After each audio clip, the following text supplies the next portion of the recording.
United Kingdom, United States, and Norway, Tattoo City is a pioneering special economic zone in Kenya. It has created more than 20,000 jobs, many of them for young Kenyans, in the last few years. Currently at Tattoo City, nearly 30,000 people go to work every day. We are home to more than 2,000 affordable and mid-income apartments. We have public and private schools at Tattoo City that educate more than 6,000 students every day. And we have 82 businesses, among them some of the leading Kenyan and international companies. More than 385 billion shillings of investment has been catalyzed by Tattoo City.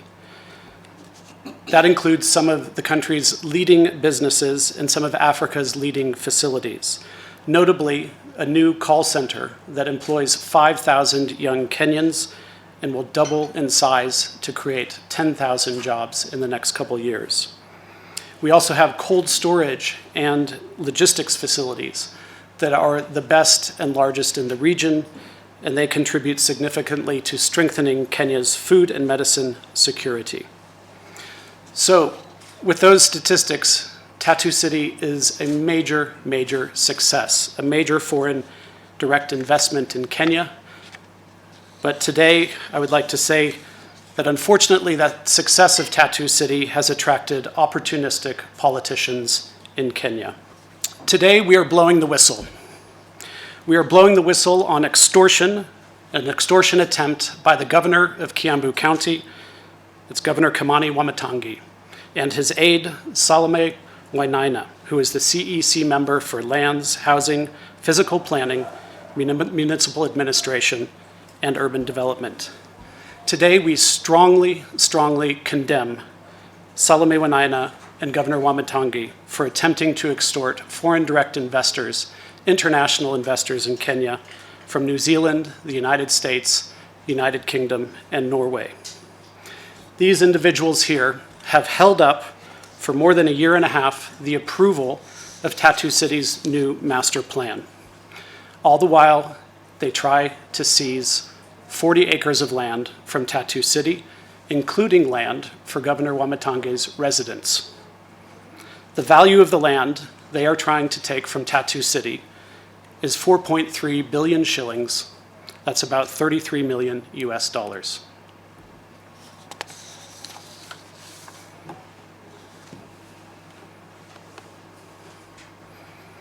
I will tell you the story of the extortion attempt and provide documents today, which you will be able to take with you. This here on the screens is our master plan. The current one we have is on the left. It was approved in 2019. The one on the right was submitted in 2022. Updating our master plan is something we have to have the right to do every 3 years. We make updates to our master plan to adapt the development of Tattoo City to Kenya's dynamic market. For example, we may find that we need more affordable housing. We might see a higher demand for affordable housing. We might see that we need more schools. We might see that we need more areas for call centers that create thousands of jobs. So at that point, when we understand the demand of the market, we evolve the master plan to meet the market demand. It's an arduous consultative legal process that we follow in order to update the master plan, and we follow that process to the letter of the law. In 2022, we submitted the amended master plan to the Ministry of Lands and Physical Planning for its initial review. Following this submission, an elaborate process was undertaken, including multi-stakeholder interaction, that was with national and county offices, as well as public participation. In this photo here, you can see one of our public participation meetings that was held at Tattoo City as part of the approval process. All stakeholder feedback in this process was satisfactorily addressed in the master plan. And I will repeat that. All the stakeholder feedback that was received in this process was satisfactorily addressed in the amended master plan. In June 2023, the National Director of Physical Planning invited further comments on the amended master plan. through a newspaper advertisement, which you can see right here.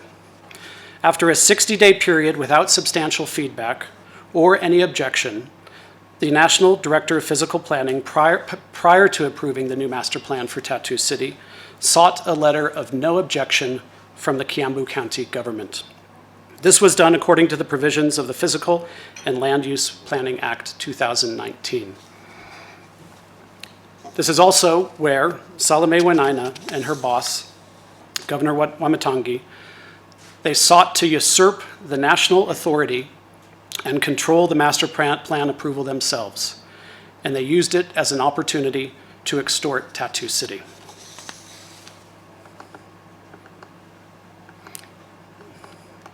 Sorry, I'm having some. So where in this nice plan, this mixed-use plan, did Salome and Wamatangi find an opportunity to extort us? It's right here in the yellow blocks of land. You can see that some of them here. I'll point them out to you. And then we'll do another round. Sophia, thank you for your question. Why are we here today? I'd like to echo what Solomon said. We're here today to do the right thing. We are blowing the whistle on corruption and a shakedown of foreign investors in Kenya. Our ask is, as you always do, objective reporting and to report what is going on at Tattoo City. This is something that we sought to try to resolve. I mentioned that we've been working on this for a year and a half. It's very clear that the governor only wants one thing, and we have said no today, and we've said it very loudly and very publicly. In terms of reporting, no, we have not yet reported this. We decided to put it in the public domain. Some of you might be familiar with some of the challenges Tattoo City has faced in the past. We feel that it's better to address them head on. We like interacting with the media and we like interacting with the public. While Tattoo City is a private development, it's essentially a public project. Everything about Tattoo City is known in the public, it's in the public domain. And we're putting this information in the public domain for people to act on it as they wish. To invite you to visit Tattoo City so you can see the use of public purpose land at Tattoo City. There are 2 public schools at Tattoo City, public primary schools, that educate about 1,500 children a day. They are on Tattoo City land. We support those schools. We provide a meal every day to those and other schools in the surrounding area, a free meal which has caused the enrollment in those schools to go up by 8 times. It has caused nutrition in the children to increase, and we've seen a curve in their test scores increasing as well. So that is use of Tattoo City land for a public purpose. Tattoo City is also an open city. If you come, there's nobody telling you that you have to stay out. You walk in, you use the parks, this is anyone. And we've become a place of recreation for the communities around us, BTL and Ruturo, and then also the wider Ruiru community.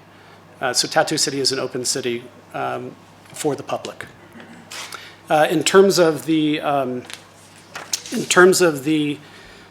utilities and other uses of Tattoo City, well, when people come into Tattoo City, they're effectively using the utilities, using the infrastructure, and using the roads. So it is an open city.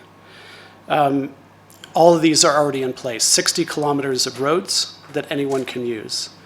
There is high-speed fiber throughout the city, and we've actually, you may have seen about a month ago at the American Chamber of Commerce Summit in Kenya, we launched Fahari Link, which is actually an extension of our high-speed fiber network within Tattoo City that we have now taken into the local communities of Ruturo, BTL, and into Ruiru, providing low-cost internet that originates from Tattoo City. As far as interacting with the public, we also have a labor desk at Tattoo City where anybody can come and sign up to register for a job at Tattoo City, and then we're always in communication with the businesses at Tattoo City, and we can help them find employees. And we also provide free skills training to many of the people who come to the labor desk. In terms of our discussions with the governor for acquiring the land, first I'd like to point out that the 103 acres is the total amount of public purpose land in Tattoo City. For a hospital, let's say if the governor wanted to acquire it, in Salome's letter, I think she put 10 acres for a hospital. That's great. So yes, we would value the 10 acres. It would be done with an independent valuation based on market prices, and the government would acquire that, use public funds to build a hospital in Tattoo City and benefit from that incredible infrastructure that we've put in, those roads, et cetera. So it is open for the governor's house. He's interested in 2 acres of land. So for the governor's residence, that seems to be the size that they're demanding. It is the size that they're demanding. So the parcels, that 103 acres, can be split off into different parcels for different land uses. We have told them very clearly the process, Section 107 of the Land Act, and we're happy to give you more information on that, the legal requirement. He has been told that. He did not want to hear it. He was very frustrated when we told him. And as I mentioned, as far as meeting the governor, he skipped the last 3 meetings with us. So that's an indication of what his stance is. Just a clarification, Yep. please, on the question that I asked about Process outsourcing, those are call centers, ICT hubs, it's software engineering firms, and it is retail, people who want to do more retail at Tattoo City. It's really the only formal retail in the area between Ruiru and Kiambu. There is office space that would come with the business process outsourcing, offices that also would need to be accommodated into the new master plan. The process is exactly the same for any governor, past and present, which is under the Land Act, the land has to be acquired for just and equitable compensation. So we don't have any agreement with any former governor, nothing at all. In terms of the maintenance of those facilities, when the government does purchase public purpose land from a private developer like us, the individual facility, let's say it's a hospital, county hospital, the government will be responsible for maintaining that hospital. But all the surrounding infrastructure, stormwater drainage, roads, ICT, that is what we do as the private developer. So the government is welcome into Tattoo City as a private development to put public purpose developments there, like schools and hospitals, as long as they follow the law and purchase the land. In terms of the question about the recent events in Kenya, very closely, and our condolences really go out to those who have lost their lives. In our case, we believe, and I think the numbers tell the story, that we are one of the largest locations of job creation in the entire country. There is nowhere else in Kenya where 5,000 jobs have been created in 18 months.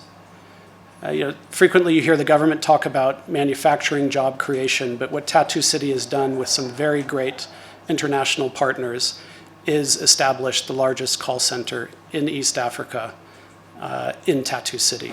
And those jobs, please come to Tattoo City, because you will see people lining up every day, going into that building, getting trained for 2.5 weeks on campaigns, on applications, on ICT, in order to serve global clients from Tattoo City. And that job creation is very real, and you see it happening every day. That's 5,000 jobs. So in terms of how we fit into the overall social environment, it's large-scale job creation. That job creation comes when domestic and foreign investors are able to do their thing, attract investment without interference, without delay, and without extortion by the government, in this case, the Kiambu County government.